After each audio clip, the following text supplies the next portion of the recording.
Alright guys, so what do you know? 10.7s across the board on this third battery. 10.7 across the board on this third battery.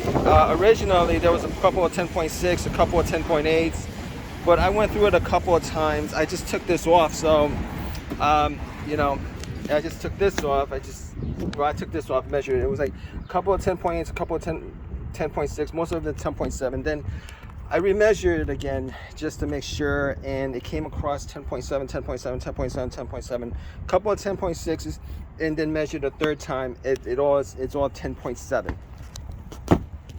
So now on this battery pack, I didn't change out any of the cells on this battery pack. I'm tempted to, because I changed out all the cells on the other two battery packs. But considering it all reads 10.7, what's the point of doing that? Now, I am assuming that perhaps one of the temperature sensors on that last battery pack right there, one of the temperature sensors probably had some kind of probably came off one of the battery cells. And I'm gonna make sure, because you know how this goes, guys. Right? I mean, you guys are doing this, and this is not a new car; it's an old car, and I'm not trying to make it pristine or anything like that. Got electrical tape here, but I mean, it should read right at this point. I'm gonna go crazy, because I'm gonna take the reading again, make sure that 10.7 across the board. I'm gonna make sure that temperature sensors are in place. By the way, if you guys are taking the temperature sensors off, those the brackets that hold the wires in place, you guys want to put that in place, because imagine doing all this work and just have just one temperature sensor out of position or not connected to the battery, and that just that just works your whole entire that just messes up your whole entire fix to this car. Because I think I had that problem with this battery, with the where the wire got tugged on, and then the temperature sensor kind of came off the cell. I'm crossing my finger that that's the case, because I noticed that when I took this off, the temperature sensor was not connected. The wire was hanging over there. So I'm hoping that's the case. If that's the case, that's the best case scenario for me. I'm not gonna lie about that. Then I would have the situation all fixed up.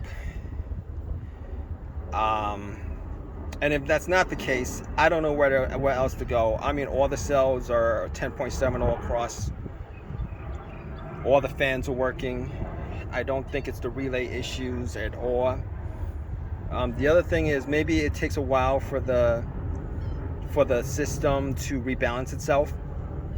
I know there's a whole community of people servicing these batteries or DIYing these batteries and thinking to themselves that, oh, you gotta balance them out. You gotta balance them out. I didn't balance any of these out. They were all across the board. This had like 10.3 zeros, and then I put in one that was like 10.28, and then this one had like a bunch of 9.7s, because it wasn't a battery that I didn't use for a while.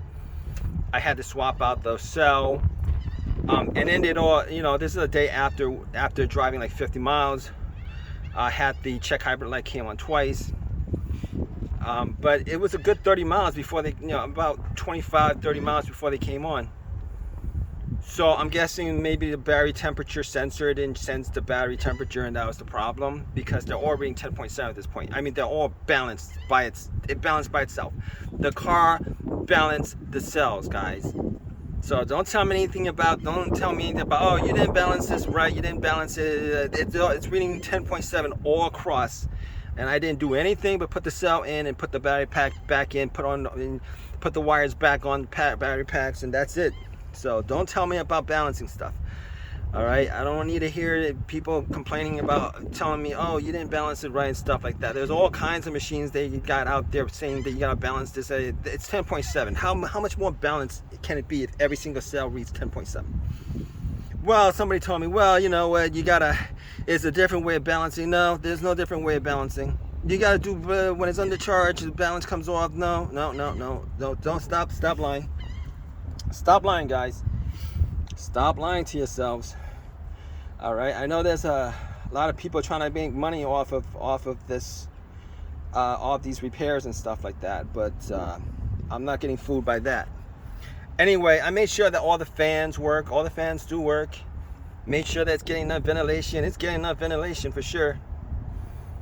For sure it's getting enough ventilation. So if this doesn't work, I don't know what else. I don't know what else it could be if this doesn't work. I'd be like scratching my head after this, because that's like the last thing I'm doing.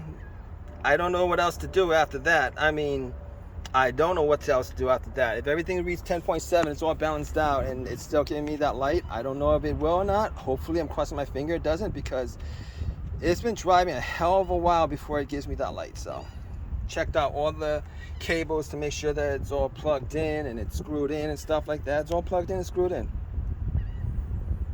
I mean, I'm not gonna go out there and buy another battery pack. For what purpose? All the cells are good. It's all connected.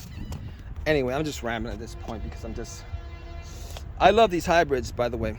I love these hybrids except for the battery. I mean, the next hybrid I'm probably gonna get like a newer hybrid.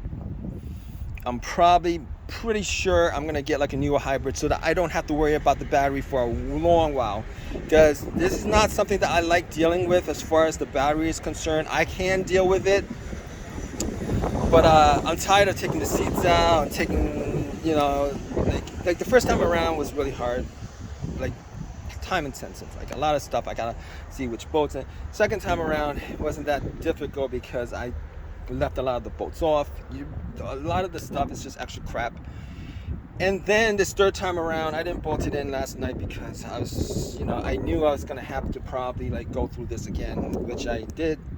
And this time around, when I'm putting this back together, I might not just put a lot of the stuff together, because it's a work truck for me. I'm not using this as like a vehicle to drive to, it's a work truck. I don't really need everything to be set in place and all that stuff. I just need it to work is what I need to do. I just need it to work. You guys know what I mean. In any case, that's my story. I'm sticking to it. So leave a comment if you guys like this video. Subscribe and all that good stuff, guys. Take care.